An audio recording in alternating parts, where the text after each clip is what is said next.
Welcome to this explainer.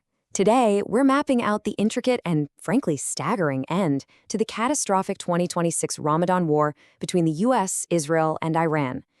We're going to step back, put on our neutral historian hats, and look strictly at the data, the timeline, and the wild diplomatic maneuvering that brought a rapidly expanding war to a sudden, grinding halt. So let's just dive right into this. The Middle East was recently engulfed in a massive conflict, triggered by strategic miscalculation. We saw unprecedented strikes, heavy retaliations, crippling blockades, and it left the entire world asking one terrifying question. How exactly does a catastrophic US-Iran war actually end once it starts? Because, for a moment there, it really looked like it simply wouldn't. Well, the answer finally arrived after 3.5 grueling months.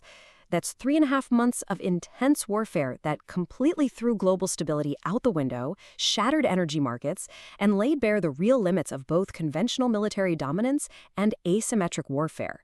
Which brings us to Section 1, the Ramadan War Escalation. According to the source, the buildup from a high-stakes diplomatic deadline into a full-blown regional war was stunningly rapid. We're talking about moving from President Trump's 10-day ultimatum on February 20th straight to the authorization of Operation Epic Fury on the 27th, ordered right from Air Force One. And then, the very next day, massive joint strikes hit Tehran, killing Iran's Supreme Leader Ayatollah Ali Khamenei. Obviously, this instantly triggered massive Iranian ballistic missile retaliation across the whole region. Just like that, the war had begun. Moving right along to Section 2, the unlikely neutral mediator. Right in the middle of all this unprecedented destruction and global panic, an incredibly unlikely protagonist stepped up to mediate. And honestly, they weren't just driven by some lofty desire for world peace. No, this was about absolute, immediate domestic necessity.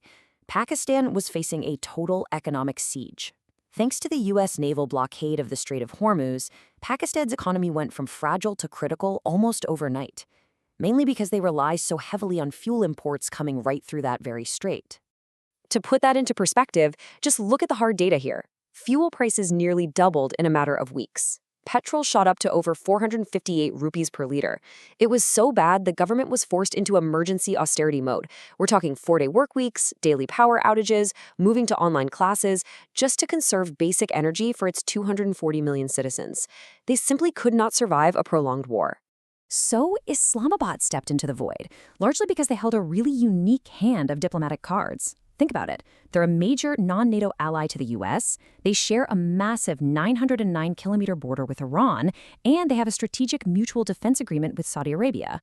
But crucially, and this is really what made them acceptable to Tehran, they have absolutely zero U.S. military bases on their soil.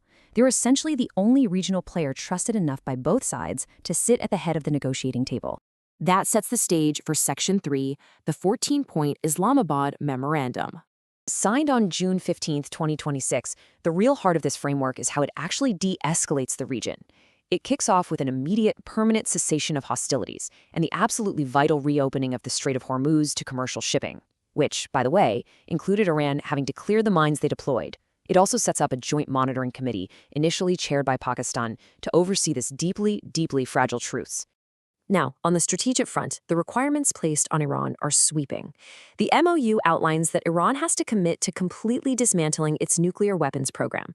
We're talking zero enrichment. On top of that, it demands a total end to funding for its vast regional proxy network and the withdrawal of IRGC forces from theaters like Syria, Yemen, and Iraq. In exchange for those massive steps, the framework offers Iran a lifeline out of economic isolation. But you have to notice the phrasing here. It's relief for performance. So sanctions relief is strictly conditional on verified compliance. There's also talk of a potential $300 billion international reconstruction fund, though the source makes sure to note this is just a possibility being floated right now, definitely not an ironclad guarantee. Let's look closer at Section 4, Iran's survival and concessions. For Iran, who's now under the leadership of Mojtaba Khamenei after his father's assassination in those opening strikes, this deal represents a really stark choice for institutional survival. But the source points out a major strategic contradiction right in the text of the agreement.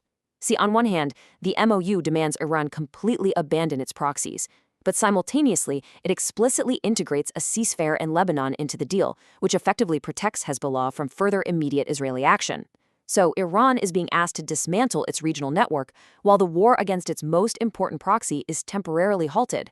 It is a fascinating diplomatic tightrope. Now for Section 5, Pakistan's economic dividend. For the mediator, the payoff was huge and immediate. Just the mere anticipation of a peace deal restored economic confidence almost overnight. Overseas worker remittances, which are literally an absolute lifeline for Pakistan, surged from $3.29 billion in February to a record $4.25 billion by May. Brokering this deal and ending the blockade essentially saved their economy from going into a complete tailspin. But, as always, there's a catch. Let's talk about the Abraham Accords dilemma.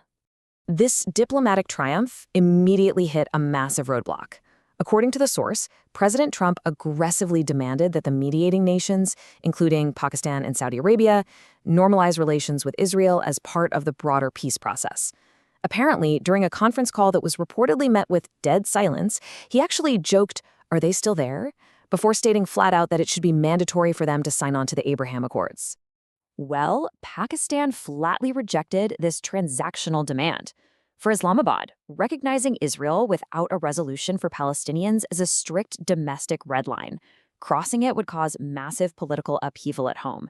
This sudden friction really exposed the immense fragility of the mediating coalition, showing us just how fast these alliances can pivot from cooperation straight back into conflict. And that brings us to Section 6, the 60-day peace cliff. You see, the absolutely critical thing to understand about the Islamabad Memorandum is that it is not a final peace treaty, not even close. It's merely a framework, and it is haunted by some massive complexities. Just look at these hurdles. Trying to conduct an unprecedented level of IAEA nuclear verification in a chaotic post-war environment, the really high probability of autonomous proxy attacks that could trigger sudden retaliation, and of course, highly volatile political shifts in both Washington and Tehran that could derail the talks on a whim. So, all parties are now facing a ticking clock.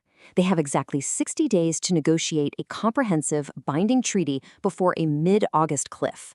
If they fail to iron out the details, well, the entire framework collapses, and the war likely resumes right where it left off. Which leaves us with one final, deeply provocative question as we look ahead to the formal signing ceremony in Switzerland. Is the Bürgenstock Framework the dawn of a fundamentally new Middle East, or is it just the opening act of an even darker, more devastating conflict? That 60-day window is going to decide the fate of the entire region.